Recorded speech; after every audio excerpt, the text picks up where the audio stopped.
Welcome back to the channel, ladies and gentlemen. In this video, I'm going to go from this here to this here. So that is an untreated piece of fairy opal to a treated piece of fairy opal. There's going to be an entire series on this because this can be used on both matrix opal and fairy opal. And I'm going to go through a bunch of treatments in terms of the darkening, but also on stabilization techniques as well afterwards.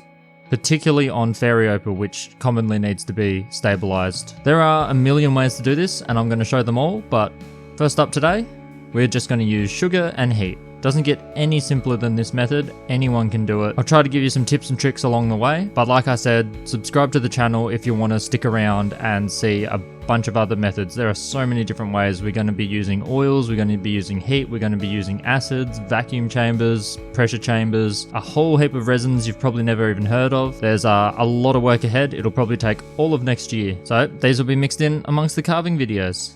And this is video number 1. So let's get into it. Okay, let's do it. So as you can see, I've got 3 little tiles. Now I'm just going to treat them as tiles because I've got hundreds of these to do, and then I'm just going to stabilize them. These are just test material, but the process goes for any cut stone as well. The only difference is that you won't start from this position when it comes to the treatment. You'll want to cut this into your final form. So whether you're carving, whether you're cabbing, it should already be in its cabbed form. It should be pre-polished, but not fully polished. You don't need to go all the way through to a final polish. In fact, that could hinder the treatment process. So just get it to a pre-polished stage. Make sure your shaping's locked in. You don't want to change the shape too much once it's treated. Now the other thing is, you'll notice I'm not touching them. So I've cleaned these ones. If you've slabbed or cut them up and you haven't used any oil, they should be fairly clean. Just give them a bit of a wash with some soap, rinse it clean with water.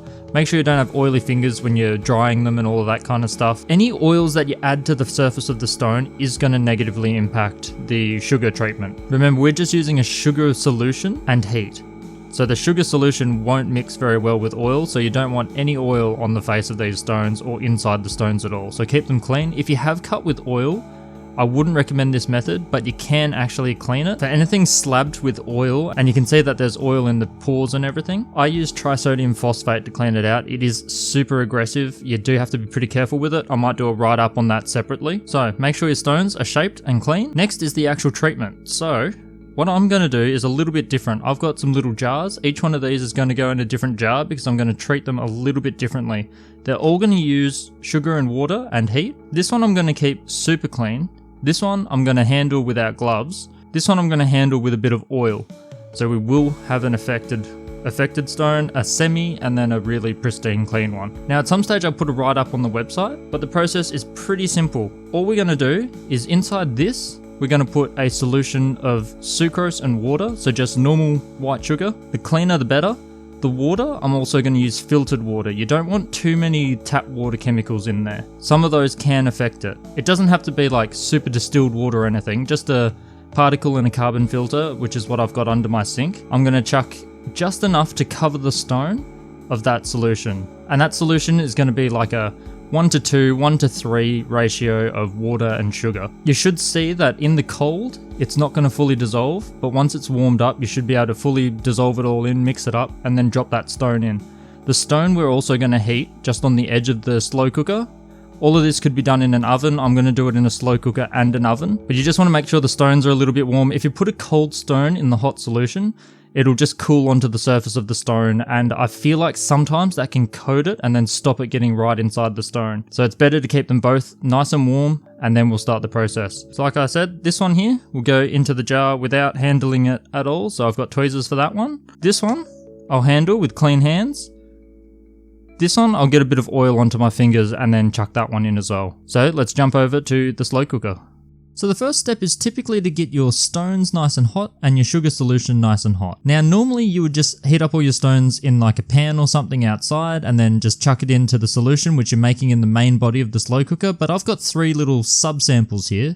So instead I've just heated up the stones in the water as well as the solution. So you can see here, there's the 3 stones. Here is the solution. It's that slight off yellow kind of color. And we're heating this up on low on the slow cooker. We don't want to boil it. There's not a huge problem in boiling other than your volumes for your water and your sugar solution. You're going to lose a lot of water very quickly. much quicker than you want. You don't want to be constantly topping this up. You just want it to sit nice and warm and let it go.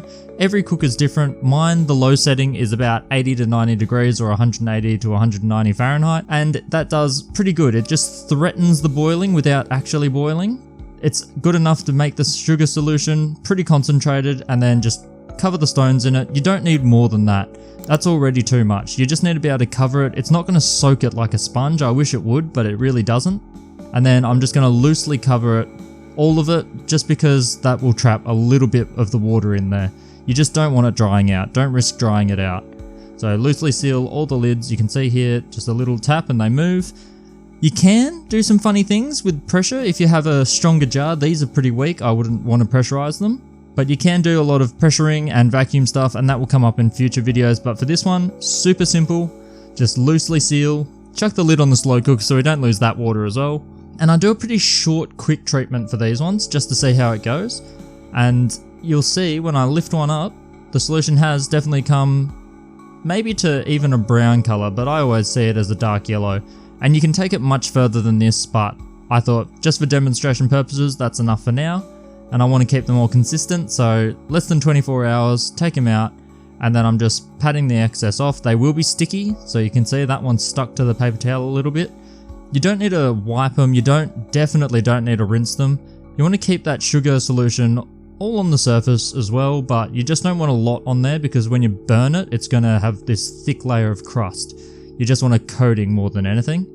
And then we're just going to wrap it really tightly in aluminium foil.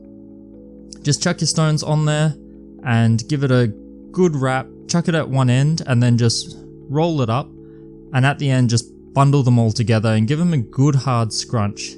Also, just don't touch them with your fingers. So at this point I'm just using these plastic tweezers, which are an absolute nightmare, but you just want to be able to chuck that down on the foil without touching it, fold it over and just wrap up the entire stone like that. You can see here, we're just wrapping it. I'm trying to keep it pretty tight.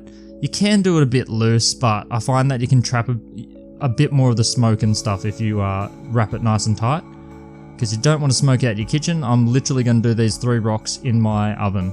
So we're going to wrap it real tight, just like that. And then we're chucking them in the oven. We're going to start off at about 90 degrees and keep it there for around an hour just to let any moisture get away. Because then we're going to ramp it up and we don't want any of that water turning into vapor too quickly and damaging the stones. They can still split. So we'll just go up to 150, then 200. Now at 200 you should smell, and if you've got a lot of stones, you should see quite a bit of smoke. That means we're getting the job done, but it is nice to go a bit higher than that. So I've gone up a little bit further than that again to 220. You can go 240, 250, whatever your max is. Alright, here we are, out of the oven, cooled down. We're going to give it a quick unwrap and see what we've got.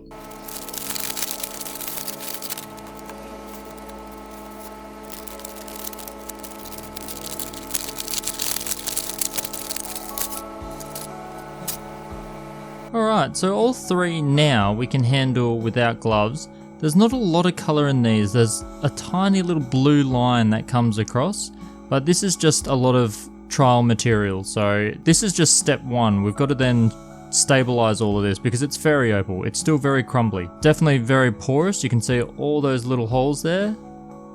They've darkened up nicely. Here you can see the original piece. So an untreated piece there compared to a treated piece. It does go very nice, very dark. Smells a bit like burnt sugar, but you know, it is what it is. And even though this one was handled with fingers, oily fingers, purposely oily, it's treated pretty well.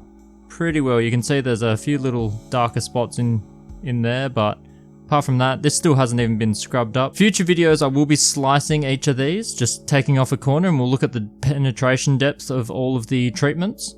But I've still got to do some stabilization techniques on these as well. I've got hundreds of these to go.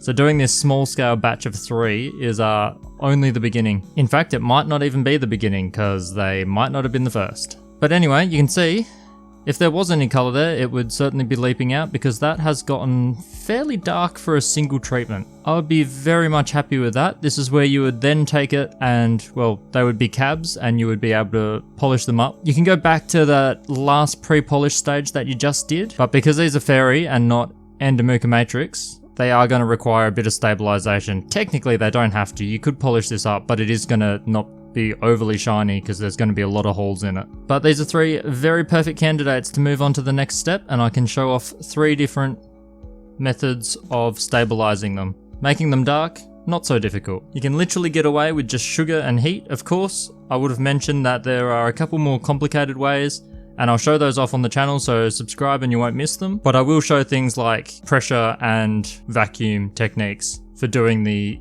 impregnation of the sugar. You can actually do the whole process in a vacuum oven as well, which I can probably show off. And of course, this was just using heat, so heat sources, everyone's got them. You could literally get away with doing the entire process in a little portable oven or something. You can even get away with doing it over a fire pit. Other methods like the sugar and acid I'll show off as well, they're coming up, but I just wanted to show you the most, I don't know, I call it the El Clasico method because it's the first one that I ever tried and it works perfectly fine. The burning of the sugar in the oven can be a little bit stinky, a little bit smoky. I only did 3 pieces, so I had no problem. Doing all of that in the slow cooker, typically you would just use the whole slow cooker and just dump the stones in there, cover them with the sugar syrup, try not to overlap them too much, and then you'd be wrapping up a whole bunch, bundling them together in a massive bundle, chucking it in the oven, and you do produce quite a bit of smoke. And you may stink out your house a little bit, so you can actually do this outside. But that's it. Sugar and heat. I've still got to do the oil and heat, I've still got to do vacuum methods, I've still got to do the stabilizations, I've still got to do the acid methods. There is a lot to go. All of these can be used on Andamuka and Fairy Opal. The slight advantage of Andamuka is that you don't always have to stabilize it. Fairy Opal, you tend to need to do the stabilization. And there's a million different ways to do it, so stay tuned to the channel and I will show all of those million ways. That way you don't have to try them, you can just choose the one that you can either get all the equipment for or that you think turns out the best and just run with that. Saves you hundreds of hours. But poor me, I've got to keep on working away and spend those hundreds of hours working on more stones. These ones, nice and dark, but super porous. So stabilization coming right up, the start of a highly requested series. So part 1 complete, success. Part 2 just around the corner, and I'll see you in that one. Catch you guys.